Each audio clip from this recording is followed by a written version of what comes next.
Sanibona bafethu uvane lo so igame elandelayo Orlando Pirates iyodlala against iSwelele FC le game le bafethu izobe idlalelwa le Orlando Stadium sobe kuyi home match eOrlando. This match feels like a second leg. Le match le bafethu ifila like i-second leg because njengoba kuzodlalwa nje manje akusadlalelwa ileague because menikhumbula sahlaza kudlala iSwelele sishaye ngo-1-0 ngosikhathi sidlala eThoata Stadium ade kuyigame le frustrating kakhulu kuOrlando Pirates ngoba igoal nje sesalithola liqhamuka nobanini osunapolice elikora ngo-8 isikhathi bese siyophela osunapolice esethola lakho. So igame yethu against iSwelele last game yayinzima kakhulu but ke abajide bakwazi ukuthi bathole u3 points bedlala away.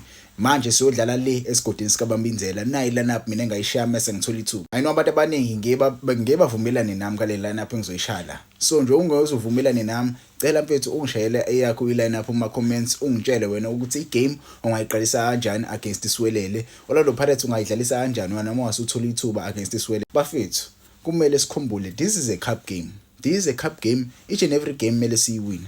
Each and every game mele siyiwine but we must remember cup games were meant to play abadlali abangajwayele ukudlala.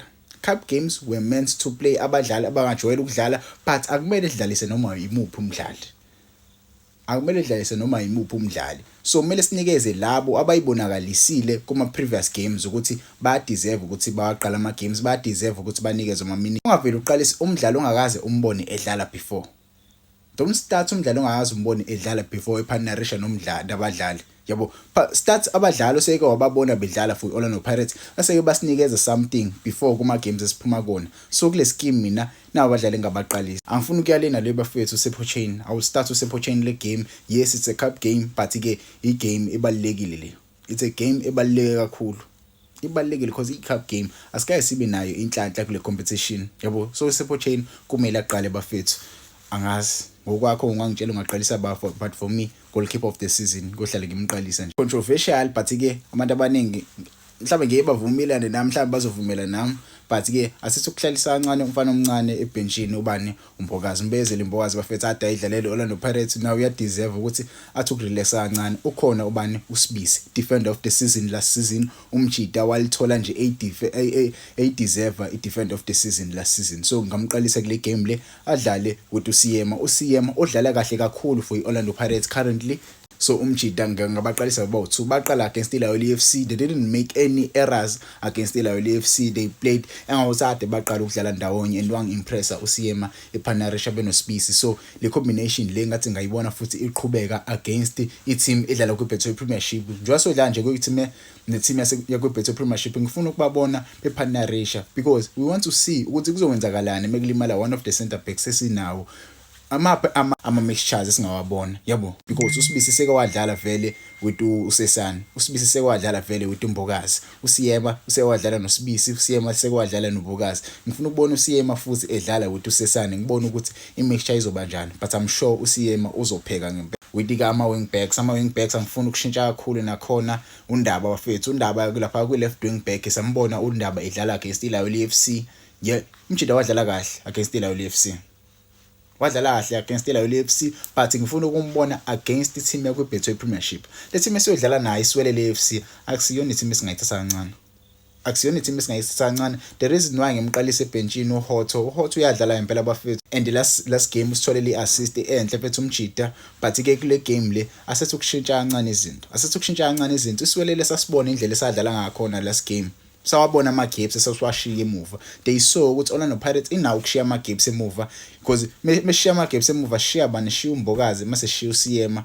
Most of ama wing backs wethu ayathanda ukuya phambili but mase ubona lo mdlalo njengoNdaba u-defensive minded uNdaba uyakwazi ukuya phambili add ama numbers add ama bhola but uyakwazi ukubuya back akwazi ukuzosiza i-team. So I like uNdaba about that same as uLebitso unokukhuphuka ephezulu mase ukuthi ulumjida lo Siyema umvalele but uLebitso uyakwazi ukubuya emuva azosisiza asimake defensively. Yabo into engikhala ngayo ngoLebitso kakhulu ukuthi some of amabhola akho uyakwazi ukuthi adlale kahle, but ke i-final pass yakhe mfethu umjida ibe questionable last game nje against CS Galaxy. He was questionable kwi last finishing yakhe, kuma last touches akhe ube questionable, but ke ngamqalisa against Swelele uyadeserve ama minutes umjida, kumele simbone efit, yabo kumele simbone efit, athi nje ukushake off iRastinyana yena kodwa usharp njengamanje indlela adlala khona udlala sharp. So yona big 4 mina ngayiqalisa against Swelele, nothing fancy bafethu, only nje the left side of i-defense ithi kushintsha kancane because uSibisi yabo vela akusiyena umjito ojwayele kumbona eqala, but ke yena uyakwazi ukuthi ayidlale la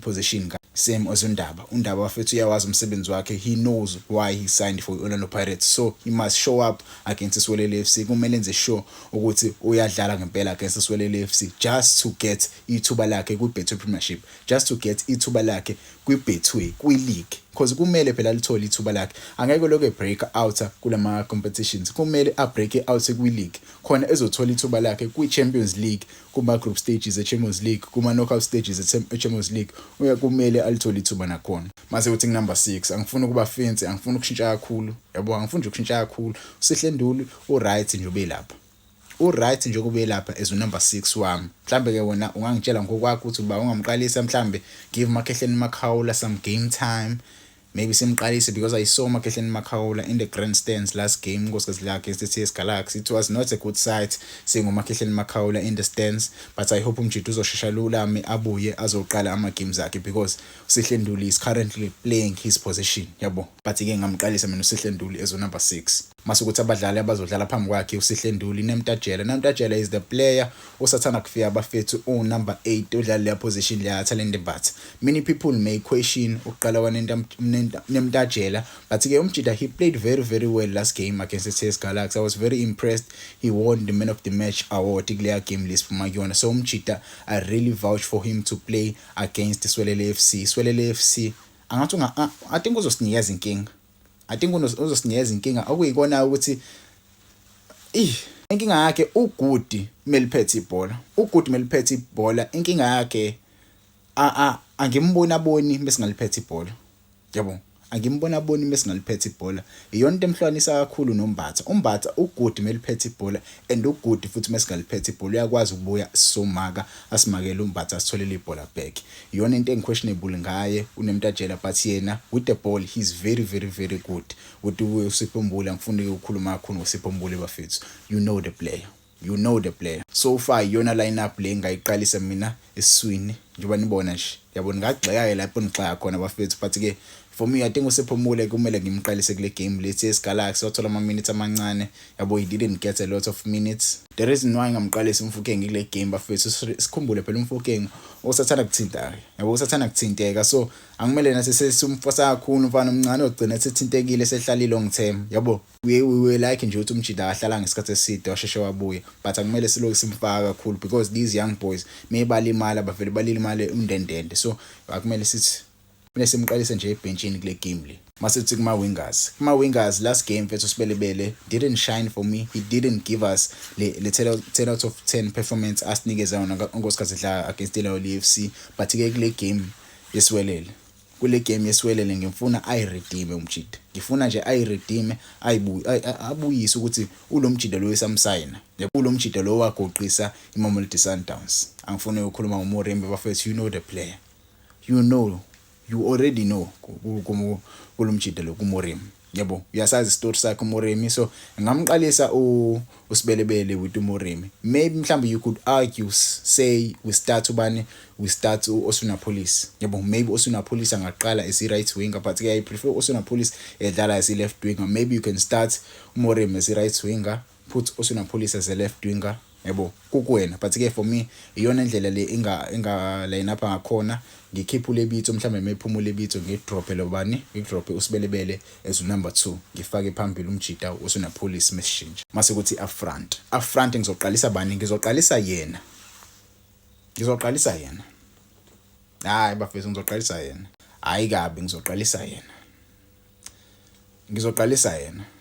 Last game sidlala ne-CS Galaxy, our strikers were questionable. After we played very very good against the Ilawuli FC, you saw strikers asesifakile against the Ilawuli FC. The striker scored the brace, but-ke when we were playing against the TS Galaxy, our strikers were very, very questionable. You saw Makgopa scoring a penalty. It was very, very tough for Makgopa to break in through that game. Mabasa scored his 58th goal, but-ke kule game later, cup game, we must give Umchita ithuba ayibonakalise naye kumele alisebenzise leli thuba leli yabo. But-ke kukuwena ungangitshela ama-comments sithini ischeme sakho, but-ke nayi lana phi yaVane Sports angayisetha uma esathola ithuba. Ungangitshela ama-comments, ungakhohlwa futhi ukusubscribe.